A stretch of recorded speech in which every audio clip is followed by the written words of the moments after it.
Where I got my work ethic from was the hours I had to spend learning this. When you sit down and you're not smart, and you have a disability, and you still want to be at the top of your class, I didn't want to just get by. When I realized that I can learn through hard work, and I can beat the valedictorian in school, but I got put in 10 hours more a day than he does. You know what kind of strength comes from that? When you're sitting down, that guy, that valedictorian studied for an hour, and you know, I caught you, but I have the work ethic to catch you. That's where David Goggins got really invented, was at a kitchen table with 20 spiral notebooks that were empty. And then 3 months later, they were full. And when you can go through that, I still have them in my storage unit. You go through these spiral notebooks of your life, and you realize this is how I learned. This is unbelievable. There's no miles. It's not about the miles. It's that, having a discipline every day to say, for me to learn this one math problem, it's gonna take me 10 hours. And that's where and you realize through hard work, no matter how badass they are, but that's the part people don't want to dive into.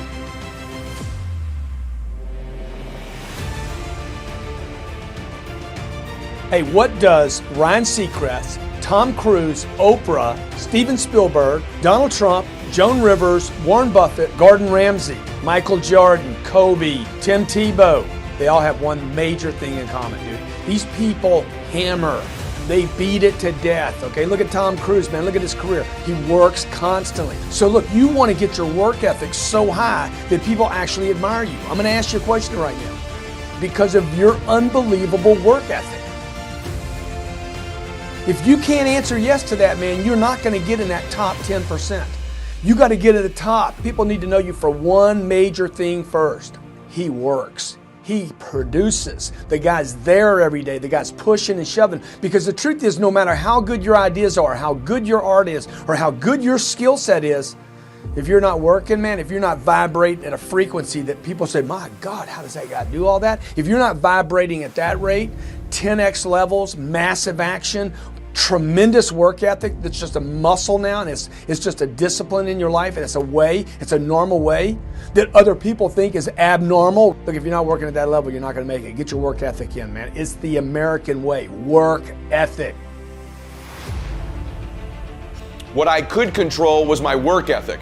You've heard me speak many times about outworking everybody, but I think that just feels good when we hear it, but most people don't take it seriously. If you think that I have a little bit of success in my life, I can tell you what I attribute it to. Yes, self-confidence, yes, mindset, visualization, goals, all the things I talk about all the time. Listening skills, influence, energy transfer, how to be happier, all of that stuff applies. When you get to winning, for me, it's come down to maxing out. And what maxing out means is you do one more at least than you think you're capable of. So when you're done, whatever you're doing, whether it's at the gym or phone calls or meetings, or in sports, one more shot, one more throw, one more swing of the golf club or the baseball bat, the separator is for the winners, they do one more. I'm addicted to one more. And so I want your mantra going forward to be one more. What does that look like if we're working out? That means when we're in the gym and we say, I'm gonna do 5 sets of 10, I'm crazy. Like I'm a psycho because I wanna win. I wanna be somebody. I wanna separate. I wanna compete. And the way I do that isn't with my giftedness. Because I wasn't born with a bunch of gifts, and I think gifts are crap. I think for the most part, gifted people struggle in life because things come easy to them. I like that things haven't come easy for me in my life. I like that I have natural talents in every area. And maybe you like that about you too. Maybe you've looked at yourself all your life and thought, man, I don't have that natural beauty or that natural talent or this gift for creativity or intellect or humor. I don't have any of those things. But what I got is I will outwork you. And so at the gym, one of the things I focus on, they say it's 5 sets of 10. When I'm at 10, I go one more, bam, 11. If I'm running on the treadmill and it's a 45-minute run, I never finish at 45. I always go one more minute, 46. If I'm at the office and I'm supposed to make 25 phone calls that day, when I'm at the end of the day, I always do one more. If I've got meetings, I always do one more. My mantra for 3 decades in business has been one more.